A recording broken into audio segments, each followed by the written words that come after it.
A gute Woche, and since it's Motzei Shabbos, I'd like to share with you a story which I heard this past week. I was in conversation with a shliach, Rabbi Yosef Greenberg, Yoska Greenberg, who's a shliach in Alaska, in Anchorage. And we were in conversation. He wanted to get some clarity about the times, because you got there such very long days in summer. What happens with Ma'ariv and things like that. In addition, you have a very interesting complication, which I don't want to go into now. Is about where you draw the date line, because the international date line is between Fairbanks, I think, and Vladivostok, between Russia and Alaska. That's 180 degrees from Greenwich. But if you do 180 degrees from Yerushalayim, that's going to cut through Alaska. So that's a question that was really his main discussion. But meanwhile, the story is about someone called Lippe Brennan. He's a Manchester boy, and he was Niskar to Chabad, and he is subsequently in 770. And in the summer, the Rebbe encouraged the Bochrim to travel, what we called Merkez Shlichus, to travel to small communities or even less than communities, to individuals, and to give some Yiddish input.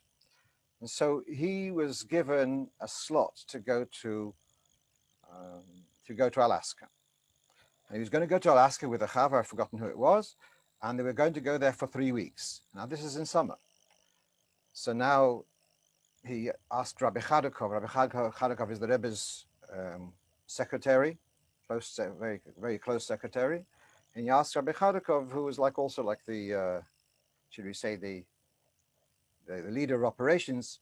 So he asks Rabbi Chadukov, what should he do about Zmanim for davening? Because he realized the challenges even before he had gone out. So Rabbi Chadukov first gave him a bit of a runaround, go to Rabbi Zalman Shimon, who was the Rov.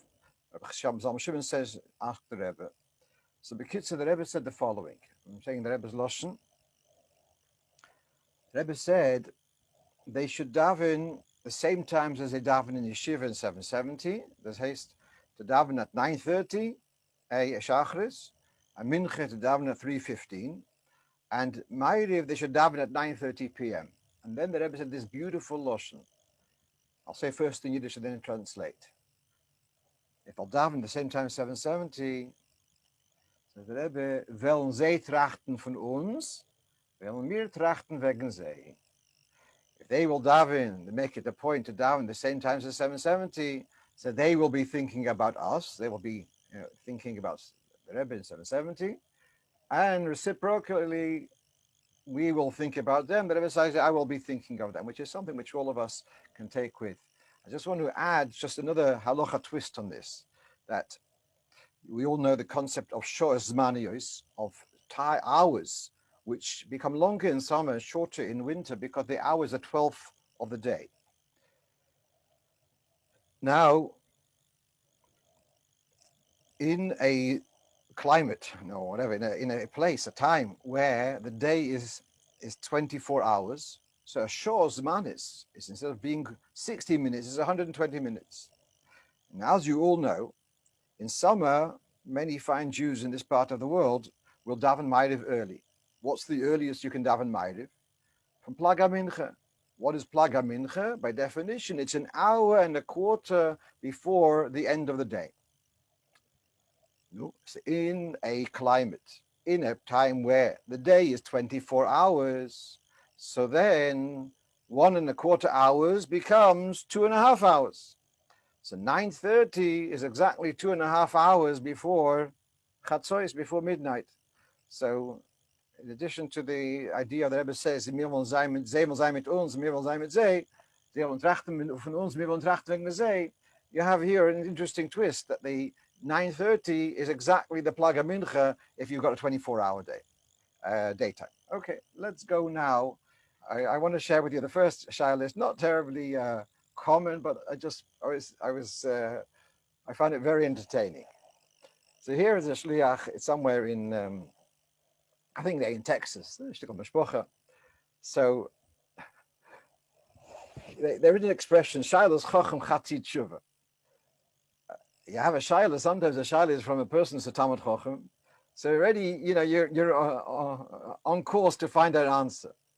So here they have a few kinderlach, and a friend of theirs bought them some towels, and perhaps because of COVID, I don't know, so bought them embroidered towels. And so their friend, they've got a child called Sholom, they've got a child called Mendel, I don't know who else, I don't remember the names of all the children. And so their friend ordered probably online and had these towels embroidered with his name is, the child's name is Sholom Dever, but they it's not probably known as Sholom.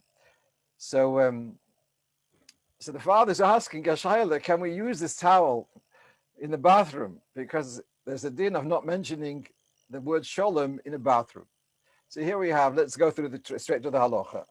We have here in Hilchos Krishma, it says, Odom sheshmoi Sholom. Yesh oisirim likroise bishmoi, elo bilishoin las. Some say that you should not call a person by the name Sholom in a merchatz. This is talking inside a bathhouse.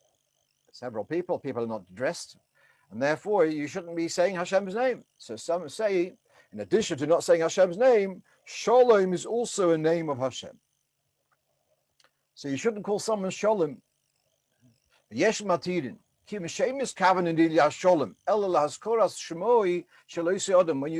hey Sholom, pass me the shampoo, whatever. So you don't mean the union of Sholom as in the concept of world peace, etc. You mean Sholom as your chaver. What do we say from Halocha? So where people are more conscientious, I will be careful not to say Sholom in a mikveh because it's Hashem's name. So this is his question. So now we've got Sholom in script rather than in spoken. Does that make any difference? So can you bring? So according to this, the stricter view, not to say Sholom in a merchatz, can you bring Sholom in embroidered on a towel? Can you bring it into a merchatz? So then that's in the Alter Rebbe's Shulchan Aruch. In the Sha'arei Tshuva, on the same place in Siman Pei Hey, he brings here that there is a Ritva who says that Sholom is Mishemet Nimchokim. You are allowed to erase the name Sholom. However, the Ran in Ksav Yad in Shabbos says in the name of Rabbeinu Yechiel, she also lichtev Sholom beigres horshus shemotze lizreg beashpis. He says you shouldn't write Sholom in a regular letter because it ends up in the bin. So we are particular when we write the word Sholom so he wouldn't write it in full, he'd write it with a stroke, so to speak, Shin Lamed Vav with a stroke, etc.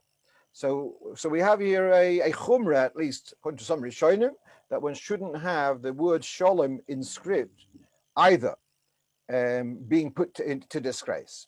So the saving factor, as I think one of you have pointed out, that there is a misspelling here, that the Vav has been spelt with a final nun.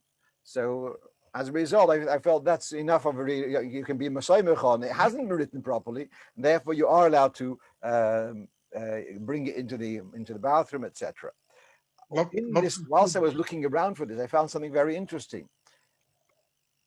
In modern Hebrew, Shalom, yeah, you say Shalom means hello, and we know that Mishnah at the end of brachas, Hiskinu levorachas chaveri b'shem, and we have the whole thing there, and so that's what the idea of Shalom is, bringing Hashem's name. And actually, by the way, I'm sure a lot of you know that the word in English, God, goodbye, comes from God be with you. That's where it comes from. So the idea of Shalom, that Hashem should be with you. So I saw that some Poskim were asked the following question: can you say Shalom to someone who's bareheaded? And the likelihood is he will also say Shalom back, and but he's saying Hashem's name without his head covered. I think the merit of saying Shalom and good relations overrides the consideration of him of saying Shalom back without his head covered. Let's take a look at the chats. Right. So you already, our resident cipher already picked up on the inaccuracy of the Vov. Right. And so also from Manchester, thank you. Right. So all of this, that's because of the online order firm, or whoever wrote to them, spelt it wrong. And if you may know on the typewriter, the Vov and the long nun are right next to one another. Just one last point about that. Thank you, Reb Naftali, about your ha'ara. In Tovshin Mem Aleph, around then, the Rebbe launched the union of Tzivos Hashem, and they started becoming an emblem that children could join this club, and they have an emblem, and on the emblem is written Tzivos Hashem. And when Rebbe Zalman Shimon Vorkin passed away in Adar Tovshin Memhei, so there Tovshin Memhei, yeah. So then the community put out a sefer, a memorial volume called Kovetz Razash. In that volume, there is a long article, about 8 pages, by Reb Moshe Wiener. Reb Moshe Wiener, who's the author of Hadras Ponim Zokein and Kuda Bas Melech. So he wrote a whole article about children wearing this Tzivos Hashem emblem whilst going into, toilet, the bathroom, etc. And he finds some kind of justification. And just one point which comes to mind, there's a posuk, V'diglu olai ahavo. V'diglu olai ahavo, and then there's a medrash which says, V'dilugi olai ahavo. They're jumping around. I love the way they jump around. And the medrash says, you've got kinderlach in a cheder, and sometimes they'll jump around. They'll jump on the desks, on the tables, and sometimes they're sforim, and sometimes there may be a little bit of disgrace. And Hashem says, I love it. The dilugi olaya, the fact that the children are jumping around, and it may sometimes be a little bit disrespectful, but the Ebershter loves it nevertheless. So he brought that in the context of Hashem's name written on the Tzivos Hashem. However you read Tzivos Hashem, is it Hashem's name? But he brought in that as a saving factor. Let's go on to the next question. This is a shliach somewhere. I've forgotten already. It's the beginning of the week, so I've already forgotten who asked the question. So there's a shul being built, and the Aron Kodesh is built on with like a cantilever, like brackets. Instead of the Aron Kodesh sitting straight on the ground, the Aron Kodesh is on brackets and jutting out from the wall. So there is a letter of the Rebbe talking about an Aron Kodesh which is like bulging out of the building, which the Rebbe questions whether it's appropriate. But this is a different story, and so he's asking whether this is appropriate or not. Now, it does say in the Gemara that you're not allowed to hang a Sefer Torah, to keep it suspended. And it's brought in Hilchos Tefillin about keeping Tefillin suspended. So to leave a Sefer Torah hanging from a hook would be considered disrespectful. The Chayei Adam, he goes one step further. Well, let's read it inside. Osur litloi Sefer Torah. You're not allowed to suspend the Sefer Torah. I feel like Shemedes Aron Kodesh. But Toile Aron Kodesh, even if it's in Aron Kodesh, not to suspend the Aron Kodesh is also osur. Even if it's screwed to the wall, but it's suspended, so the Chayei Adam objects to that. Now, Chayei Adam was a contemporary of the Alter Rebbe. Then we have the Kitzur Shulchan Aruch, who was about a generation or two later. The Kitzur Shulchan Aruch is primarily from 3 Sforim. There's 3 main sources: Alter Rebbe's Shulchan Aruch, the Chayei Adam, and the Derech HaChaim from Rabbi Yaakov Lee. So those are his 3 main sources from which he collated and made his sefer. Of course, he was a goyin in his own right, but those were his main sources. In the Kitzur Shulchan Aruch, so that's in Siman Chof Ches. So you've got the main Kitzur Shulchan Aruch, then he's like his what we would call like the Tosfos, yeah, like the commentary on the side. So he writes, that which the Chayei Adam has an objection to Sefer Torah, which is held to the wall with screws. I've written I've got my own notes on my Chayei Adam that it's not. There's no compelling proof from the in what he says, and the Rif and the Rosh don't quote this thing, etc. So basically, the Kitzur Shulchan Aruch disagrees with the Chai Adam. He does allow an Aron Kodesh which is suspended on, with pegs, with the brackets, etc. So for some reason in that shul, the designer felt it was more aesthetically beautiful. It should be so. There is mokim to be machmir, but not really such a problem. Let's move on then. Okay, now we've got here another. I want to share this question about visiting graves within the first year. Unfortunately, as a community, we've lost several members in the past year, and I keep on getting this question again and again, and I felt I should address it in public. So we have here, the top of the page, you have the Chai Adam, sorry, not Chai Adam, the Nitei Gavriel, who writes, Yesh noyagim, there are those who have a custom, she'ein hoilchim al kvorim lispalal levakesh bakosher bischuson bishoni rishon, not to visit graves, to plead for help in the merit of the deceased in the first year. To go there and say Tilim is okay. So the idea is that within the first year, so then the nifter has their own business to have to deal with before being able to deal with helping their beloved ones down here. And so that's where this comes from, not to go there to daven. Normally, when it has a need, so Minig Yisrael, you'd go already. Kolev and Yehoshua went to the Kivrei Ovis, the Chevron. So there is this idea of going to the Kavorim of tzaddikim or of parents, etc., to ask them to daven for you. So this we wouldn't do within the first year, but to go there and say Tilim, that's okay. Now then we have here on the lower part of the page, which I only looked up tonight, a bit busy during the week. So we have here some letters of the Rebbe. 2 letters. This is in the Sefer Shulchan Menachem Chelik Hey. In a response to your question about visiting your father's tziyun, your father's grave during the 12 months since he was passed away. So this, the Rebbe says, it depends on what the minhag is, and there are places where indeed there is a minhag that they don't go within the first 12 months.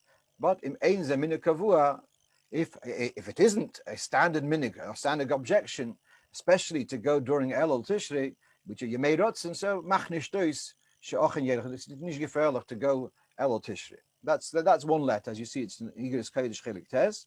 The second letter is about he wants to visit his father's grave, but it's still within the Shnas Avelus of his mother who passed away, and she's buried next to the father.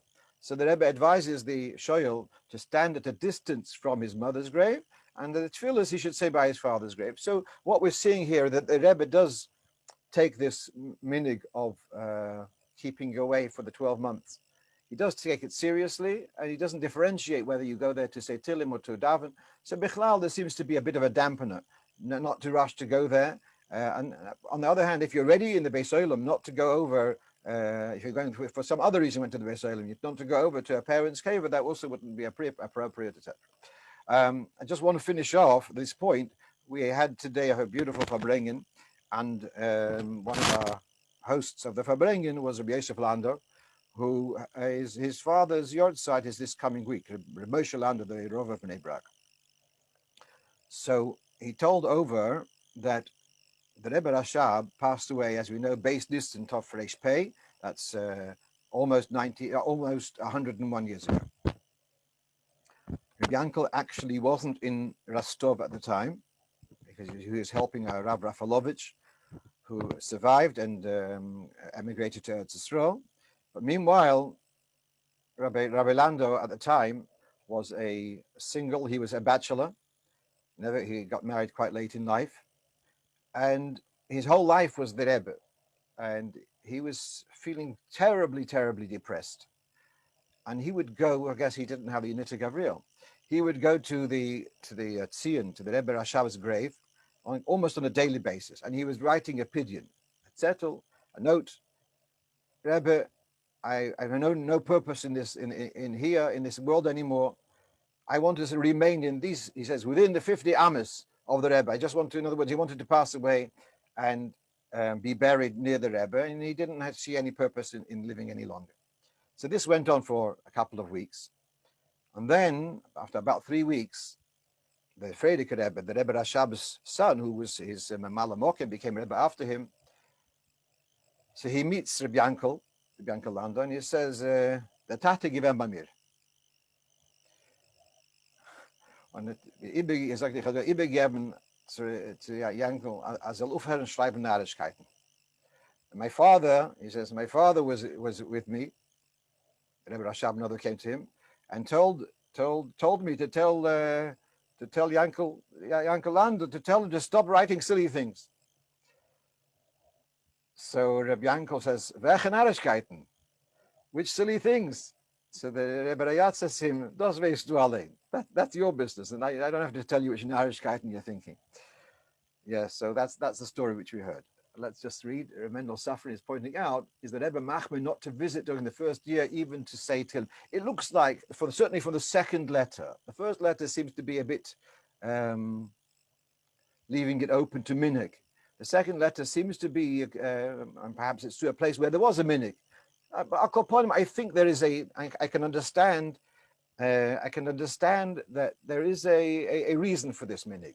There's a reason that one should discourage people going to the caver on a regular basis. Let the gzeira of shichachah, let that gzeira, let it happen, let it evolve, and the person should be able to recover and go back to life as normal gradually. Thank you, Rabbi Yonason, that the story is recorded in the Okay, let's one more thing, this is als hashlomis, two more hashlomis. One is, someone asked about the minhag of banging for Haman. Now, it's asking, where does it come from, the Lubavitcher minhag of Haman? The banging of Haman is only done when it's followed with a title. Haman Agogi, Ben Amdoso, Haru Hazeh. So we have an excellent resource called Oitzim in Hoge Chabad, put together by the late Rabbi Shua Monshein. So we have one on Nisan and one on Tishri, Elul Tishri, Nisan going through Sivan, and then he also put together for Adar, that's in the Sefer on Megillas Esther. I think it's called Shari Megillah, put out by Hechel Menachem. So you have there the Oitzim in Hoge Chabad for Adar and Purim, particularly, is included over there. And this is I'm taking this from Monshein's Sefer. And he quotes here that he quotes from Sefer Itim Labino, Kanog, that there's not only when it's Shmoy B'Shem Oviv, Mishpachti V'dai Bozeh, Kanog B'Kihilas L'Lit V'Raisen. Then he quotes also from the Sefer Imre Sefer, which is from the Chacham Sefer following. He's from the lawyer. But what I'm seeing here, I think it's I want to point out this. Kehila Kemina Kehilas Liseverais. It's just without verstehen that Lubavitch is coming from the area, was Russia, Lithuania, and there are certain things which are minig, because that's the minig litter. That was the prevailing minig in that part of the world, and we follow that minig. So you ask them, for example, the Rebbe by davening.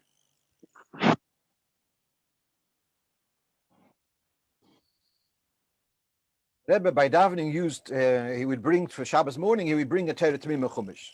It's a Litvish sefer, but the minhag, which is, unless we know otherwise, but by default, a lot of our minhagim are following minhag litter. And this seems to have been the minhag litter v'raisen, the same thing with slichus, we follow minhag litter v'raisen. So therefore, it's not so surprising. If that's the minhag which was prevailing in that part of the world, so that also was followed by Chabad, that the banging of Haman is only when it's enhanced with a title. Chaim Odz is saying, when I was in school, we were used in school for Purim, we were allowed to go 7 times when Haman ben Hamdosa was mentioned. Right. What area is Reisen? I might be, I'm not sure. It might be Belarus. I'm not sure. Now, we go into the next point, and that is someone asked me, one of our listeners who listens to the recording during the week, he's I think in upstate New York, and he's asking me if I could address. There's well known. It says that there's a Tosfos which says that also the reading of Parshas Parah is a mitzvah min haTorah, and a lot of people ask the question, where does it say in the Torah? So I spent a while looking around. Where does it say in the Torah you have to read Parshas Parah? So you have in the Aruch HaShulchan in Simon Tov Resh Pei has one approach. You also have in Meshech Chochma from the Remeir Simcha of Dvins, the Or Sameach. So in Parshas Chukas, he also has an approach. And then we have here, this is from the Sefer Avodas Yisrael, from the Koshnitzer Maggid, who was a contemporary of the Alter Rebbe. And he writes the following. If you look at the Posuk, Vaydaber Hashem al Moshe vel Aaron leimer, zois the Chukas HaTorah asher tziva Hashem leimer. So it says leimer twice. The fact that it says leimer twice, you meant to speak to the Bnei Yisrael. So what's the leimer? Elamai, this is a remes to the fact that this, or not even a remes. There's a union of leimer. Not only is there a mitzvah to tell the Yidden to do it, but there's also a mitzvah of leimer to actually recite it. And so that's, he says, let's read over this. Kedasa oimrim. Moirech kedasa oimrim shepas shpar mideraisa. V'azeh bo'o remes betoyra shetziva Hashem leimer shafila bezman azeh she'en lanu bayis lazes pora ketikuno. We should still read the parsha and the Shalom Porim Svaseinu, and therefore the reading of the parsha is as if we had brought the parshas, done the Paradum, which is very, very interesting. Well, he says this because l'chayra, the parsha, the idea of the Adalat parshas is from Anshe Knesset Agdola, which means from the end of from the beginning of Bayis Sheni, and if they did a Paradum in Bayis Sheni, l'chayra, they were ready. They already had the takon of Dalat parshas. When they had a Parshas Kolim to have to bring a shekel. So it's interesting why he says it's just to make up for. Even when you are bringing a Parah Aduma in physical, you also should be reading the Parsha in the Yinavadib of Leimer. Okay, we'll go on. And so now we have what we had last week.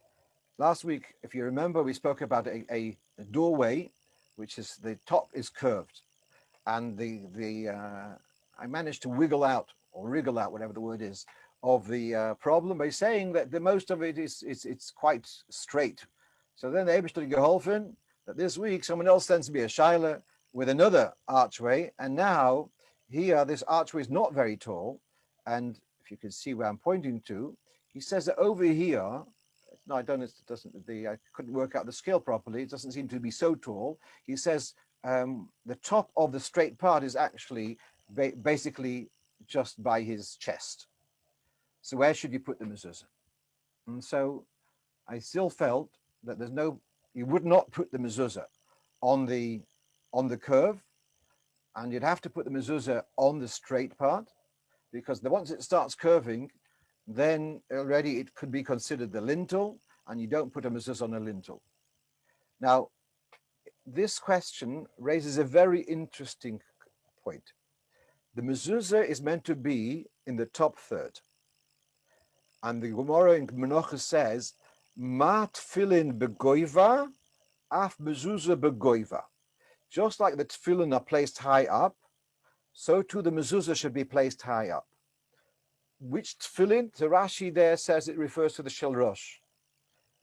It's easier to learn it because according to the Shaliad, but I don't know why Rashi says it's Shel Rosh. Lepoil, the tefillin are higher up, and so therefore the mezuzah should also be higher. Now the question is, you have a doorway and you have a doorpost. When there's a din of the top third, does it mean the top third of the doorway or the top third of the doorpost? Now, you are familiar that the Halocha allows a lintel to be separate from the doorpost. That's in Hilchos Erevin, and we have also in Hilchos Mezuza.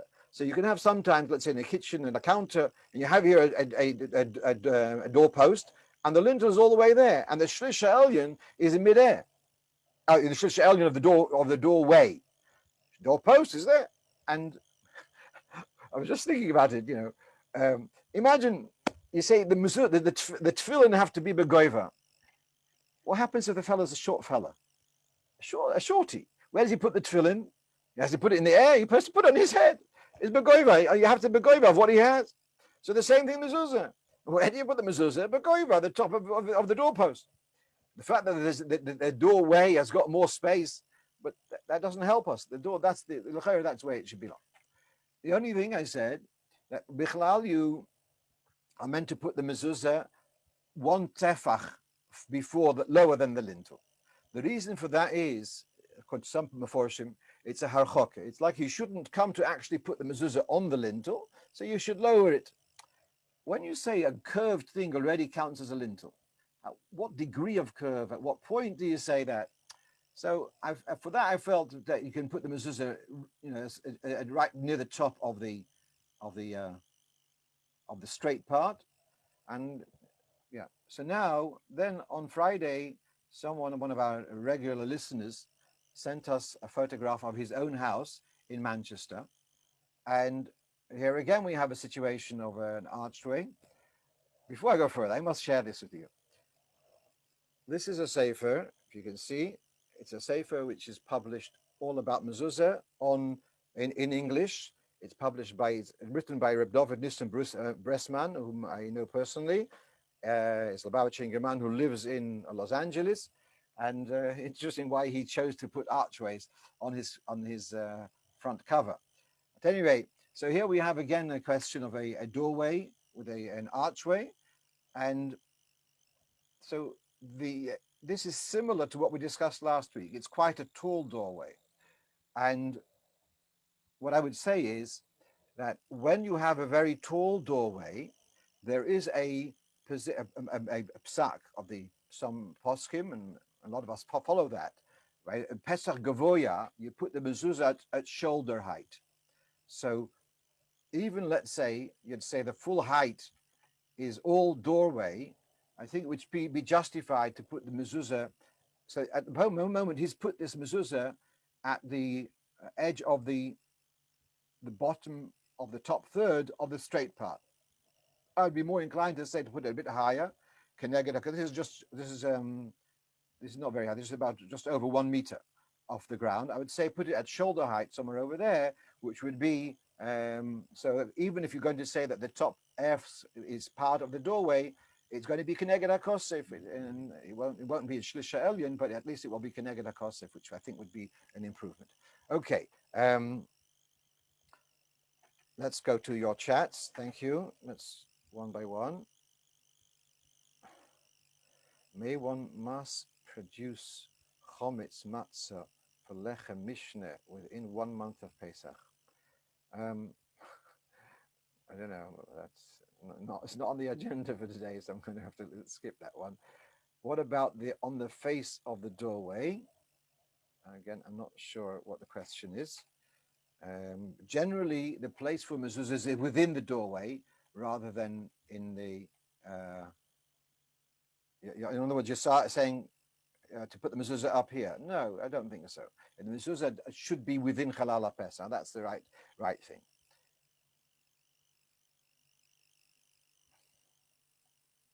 Right. Does brickwork need a mezuzah? Yes, brickwork does need a mezuzah. Right. Thank you for your observations. Let's move on. Some say that a tall Pesach is 20 amas, but the reality is, you'll see where people have doorways even, 2.5 meters, they're putting it by the doorway. And so certainly in Mokim HaSofik, you can rely on that. Okay. Let's move on. Right. So now we got two things which were left unclear last week, and I got a bit of feedback on that, and so it needs clarification. If I can share with you a simple thing, just an attitude. We learn very many times. You learn Gemara. You learn a piece of Gemara. And first you have a Mishnah, and then the Gemara says, "I can't say that. It's talking in such and such a situation." And you ask, "Come on, why didn't he say so? Why didn't the Mishnah say so?" So I just want to give a simple mashal. One morning in winter, someone comes over to me in shul, and he says, You left your lights on. What does it mean? At home, in my office. And why did you have to be mafsik in the middle of my davening? So you're going to say, it's a car. And it's in the car park. And if you leave the lights on, it's going to deplete the battery. And then you'll have to have a jump start before you'll be able to go home. Thank you very much. Wait. Because when someone comes over to me in shul and says, you left your lights on, you understand in the context what we're talking about. And so that's that. So what the Gemara is saying, that was the context. Therefore, they didn't spell it out because it was obvious in the context. So now, coming back to the Mezuza question, I'd said last week that between a kitchen and a dining room, the Mezuza should be placed on the right as you go from the kitchen to the dining room. Now, if you come to my house, nicht in Covid gerät, you'll see that the Mezuza is from the right as you go from the dining room to the kitchen. And that is because when I spoke about putting, you have sometimes in these little N15 houses, you can't, the way they were built originally. So you've got a kitchen parallel to the dining room. You come in from the front door and you can go a straight door, one door into the kitchen, another door, make a left or right into the dining room. And then between the kitchen and the dining room, there's a doorway. So then you have a dilemma. Which way do you go? From right to left, from kitchen, dining room to kitchen. But Baruch Hashem, the Eibishter geholfen, I built an extension. And I put the kitchen in the extension. The only way I can get to the kitchen is through the dining room. So there's no question there. The only way you can get there, the word Mezuza is Beisecho. Beisecho is Bi-Osecho, the way you come. The only way I can get to the kitchen is through that way. So that there's no dilemma there. Therefore, the Mezuza is on the right as you go to the kitchen. When you have two ways to come from one to the other, when there's a dilemma, so then the casting vote is that the dining room is the mokum choshev and the kitchen is less choshev. That's the Halacha b'mayaskinon for last week.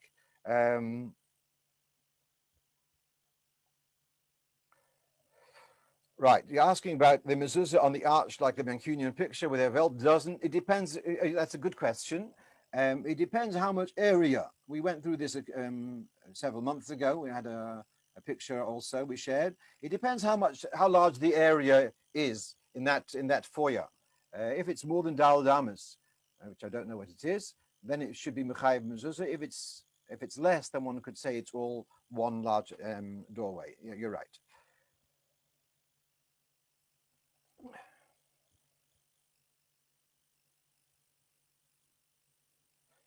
Right.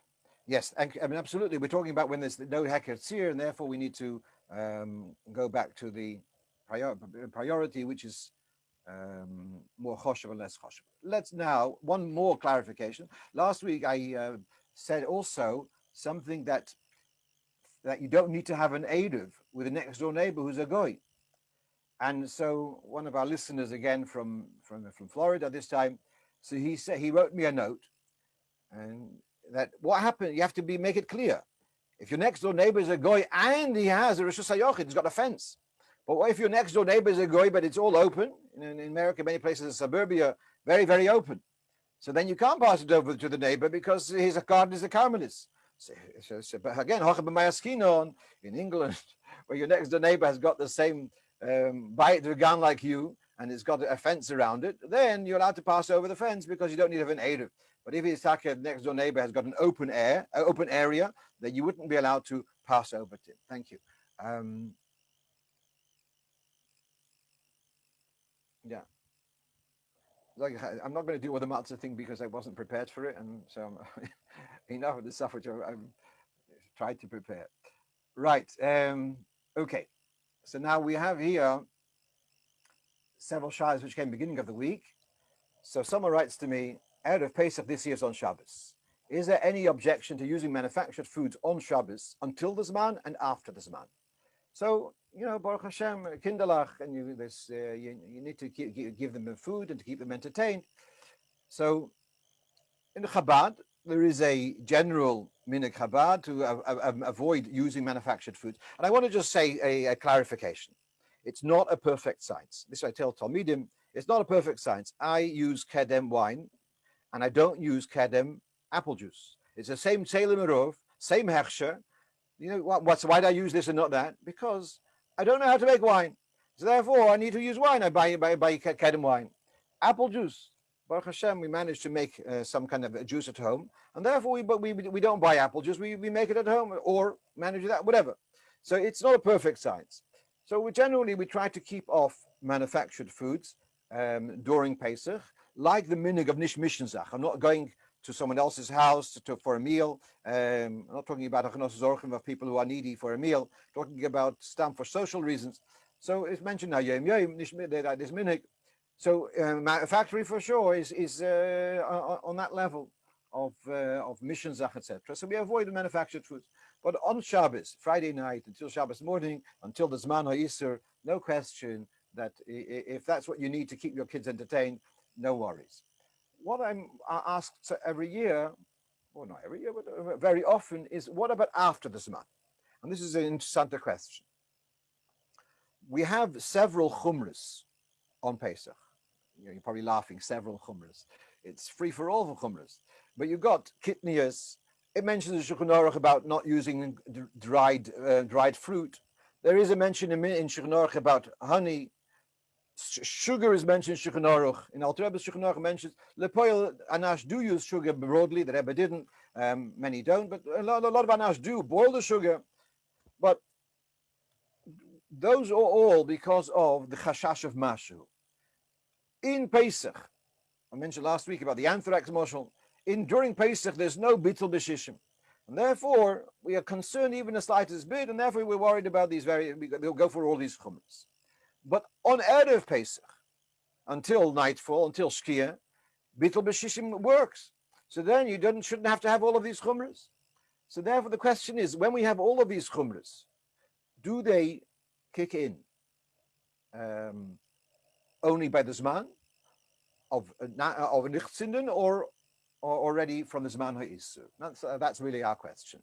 So here I've got a quote from Nisa Gavriel, Kitnius. This is the most well-known one for Ashkenazim, at least. The Chumrah of not eating Kitnius. On Erev Pesach, Yesh Matirin. There are those who say it's okay.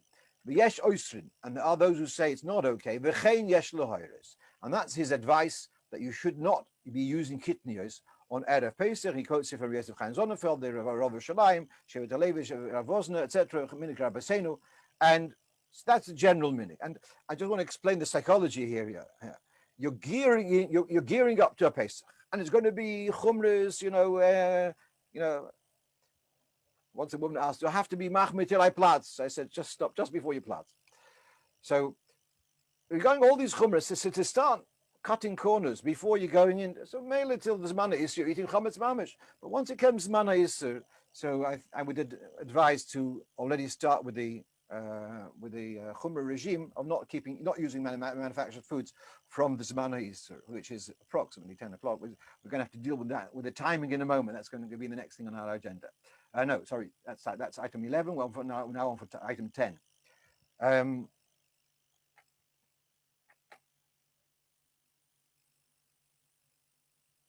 Okay, not familiar about the Schmerling chocolate. Let's move on. By the Rabbeim, they actually used Schmerling cheese, apparently, during Pesach. That's what you might be referring to. Okay. All right. Some of us have got the good fortune of having a spare room to be able to sell off that whole room in chametz. And the Poskim, they're not very happy about people, huddling in some corner and having the Sudas Shabbos as if it were Chas v'Sholom, like Erev Tisha B'Av. Sudas Shabbos should be eaten in a way which is respectable for Shabbos. But if you do have a room which is going to be sold in chametz, it may be an option to use that room for your Shabbos meals if it's big enough. Is that okay? Because already on Erev Shabbos, this room has been. So you don't sell the room. You sell the chametz and you rent out the room. So if you are intending to use a room on Shabbos, so when you sell your chametz, add in that you're retaining permission that you should be able to use the room until Zman HaYisur. And make sure, by the way, that you have, once you're finished, but whatever, 10 o'clock, 11 o'clock, whatever it is, you have a way of locking that room, because that room, which has the chametz in it, and it's now going to be the chametz room, it should be locked, and because you can't start using sticky tape on Shabbos. So that's what I'm saying. Think about having a lock on it. Okay, now then we had a question of one of our listeners. Is a bit concerned that to start making the shachris at 7 a.m. He's worried whether he'll be able to get muster a minyan. And so, especially because this whole bilti seder, which we've had for the past year with minyanim, with etc., so it's conceivable to tell people to daven shachris at home and come to shul for kriyas Torah and to have daven shachris at home, eat your meal, you make kiddush, have your meal, and then your chometz, and then you come to shul at 11 o'clock for laning and musaf. So, are you is that comes into consideration? So here we have: are you allowed to eat a meal before musaf? We have here from Simaresh Pevov that you're allowed to have a little te'imo. You're allowed to have a snack, but pas kabetza v'lo, so you shouldn't have more than the size of an egg, a volume of an egg of bread or cake, etc. I know we have on Simchas Torah, we have an exception. We do have a kiddush before hakofis and before musaf. It's a minig, that's the reason why we have the bichas koyanim by shachris, which is really mentioned the levush. It's an old minig. All right, so we do see something about not having a meal before musaf, but yet we see here what happens if, and this is from Nietzsche Gabriel, it brings here that if for some reason things were delayed, so then b'shas al chak you could eat a suda before musaf. So, and it brings also from Mishnah Berurah, etc. So b'shas al chak it would be okay. So there is room to allow such a thing, but it's not a lechatchila. And I told the person, if you start making these dreidelach, you're going to have the rest of the year, you're going to have to start explaining why on Erev Pesach it was okay and now it's not okay. So, they might start asking, let's have the Kiddush every week before laning. It's make more geschmack that way. Okay, what I want to address at this point is a very important problem, is that we, in the UK, we're going to be switching from winter time, which is known as Greenwich Mean Time, GMT, to summertime. That's going to be switching over at 2 a.m. on Sunday morning, the first day of Pesach.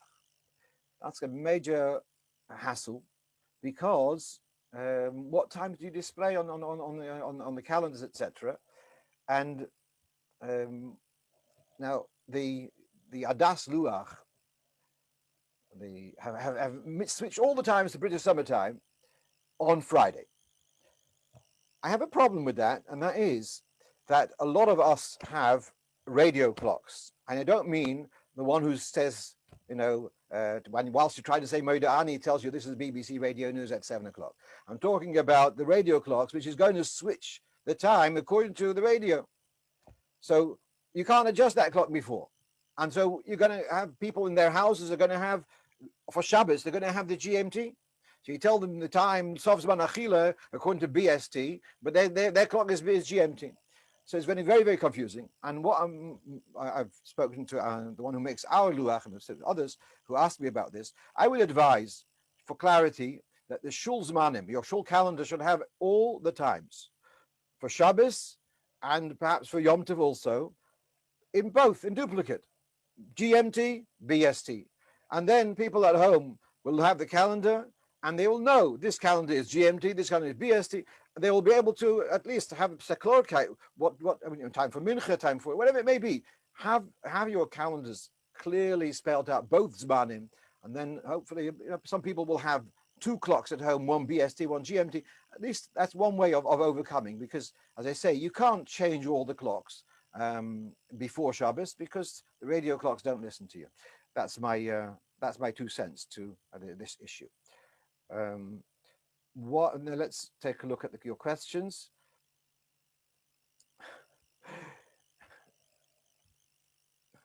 Okay, thank you, Rivario, for that comment. You're saying that since we have a Simchas Torah, we have a Fabrenga before Musaf, then what's the problem to do it on Erev Pesach? Okay, thank you. Good point. What do you gain by eating in the chometz room? What you gain is that you don't have to be so anxious about where crumbs will fall, and if little crumbs will fall on the floor, and you don't have to worry about taking away a tablecloth.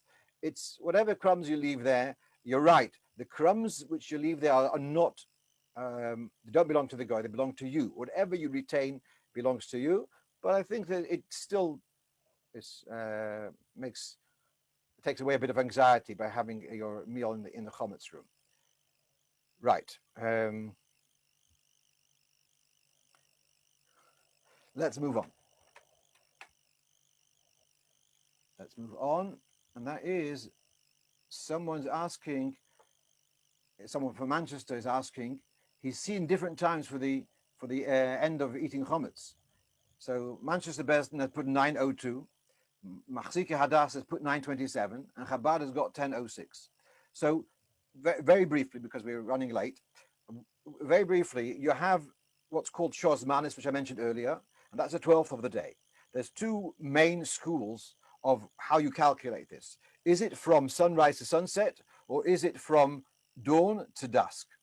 And so, as a result, the shorter day, which is the one which is followed by Chabad, so therefore each hour is a shorter hour. So let's say if midday is 12 o'clock and the hour is an hour and 3 minutes, so 2 hours will be 2 hours and 6 minutes, whatever, however it works out.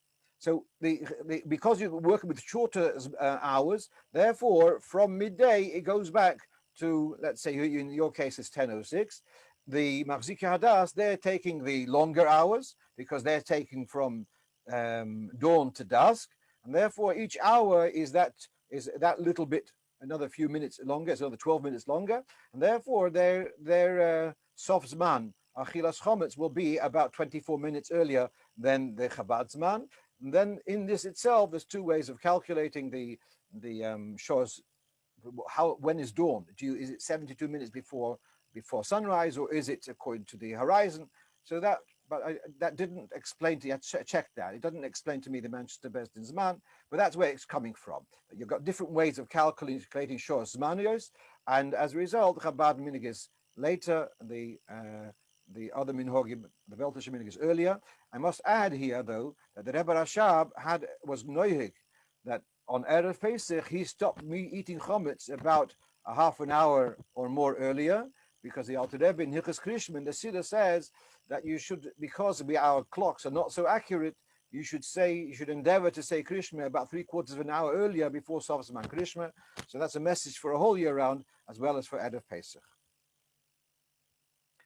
Can you be mafkir on Shabbos? You can be mafkir on Shabbos, yes. Right. If you don't have a chometz room, so then, all right, we're going to have to spend more time, perhaps next week, talking through, and I hope to also make a separate shiur for the ladies about the schedule for Erev Pesach. It's an unusual schedule, and I did a shiur on Tuesday morning, which I can share with you the link if you send me an email on this topic. But Bez Hashem, there'll be something again, perhaps next week, a shiur for the ladies to go through the schedule of Erev Pesach Shechol B'Shabbos. Let's move on.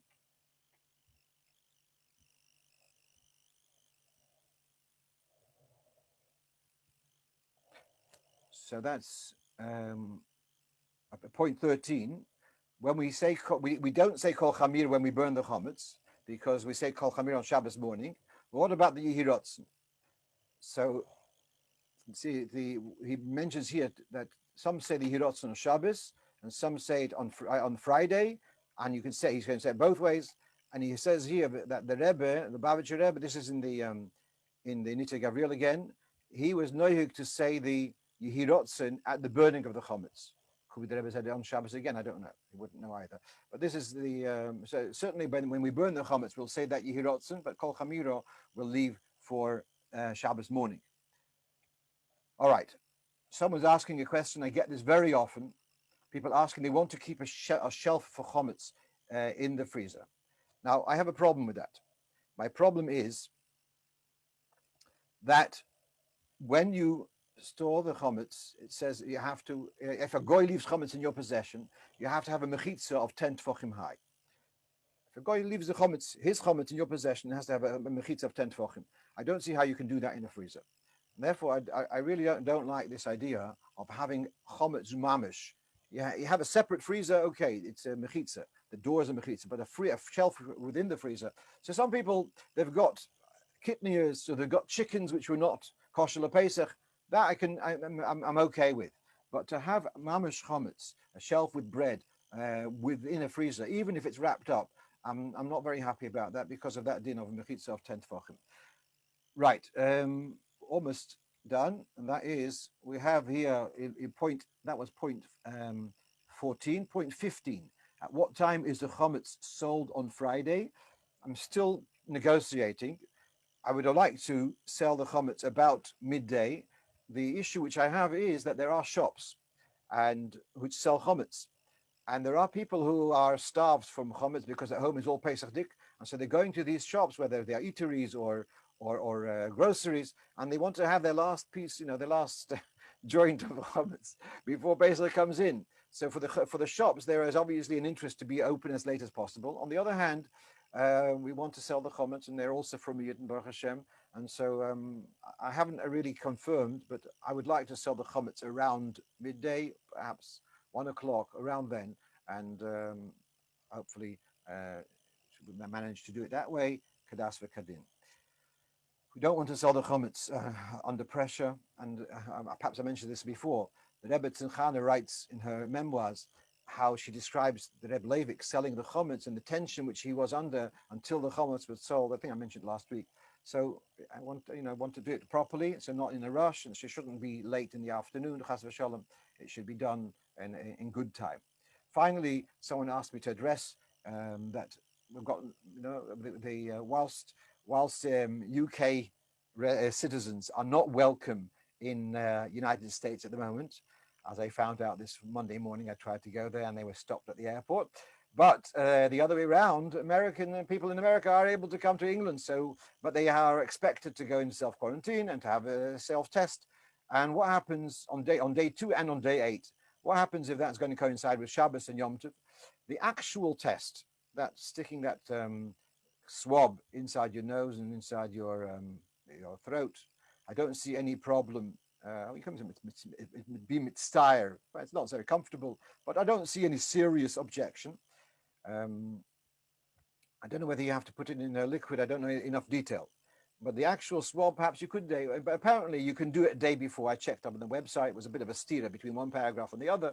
But these things happen in the protocols of our, Gov UK. So it says you can do it on or before day 2 and on or after day 8 of quarantining.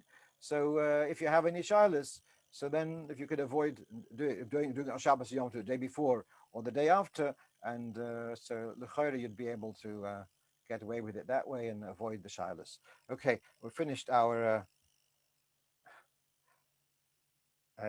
So Rabbi Kivan is adding here that in the Yoman from Shabbos Hagadol, Shin Mem Aleph, which was the same feast as this year, that the Rebbe said on Shabbos, he said the Kol Chamir and the Yirot. So he said it twice, evidently. Okay, fine. Very well. When you sell your chametz, so any chametz which you're retaining for Shabbos meals is not included. Sorry, so Rabbi Kivan, again, you're saying that the Rebbe said Kol Chamira on Friday? All right, well, we're going to have to leave that for next week. We'll look it up and Yishuv Hadas. That we're talking about Yishuv Hadas. Okay, you'll send me. I see you've sent me by WhatsApp. Okay, good. I wish you all a good Woch, and we're going into Chodesh Nisan. B'Nisan Nigalu, B'Nisan Nasidin Legoel. Should be Geula Shleimo, the Mashiach Tzidkenu, B'Meher V'Yaminu Mamish. It's Motzei Shabbos. We should have Elyohu Mevaseh HaGeula taken from Miyad Mamish. A good Woch.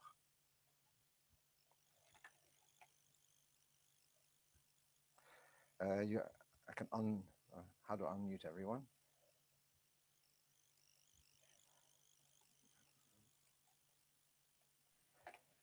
Thank you very much. Good Amen. Thank you very much. Thank you. Thank you. Shkoyach, Rabbi Raskin. A großen, großen Koyach. Very, very, very informative.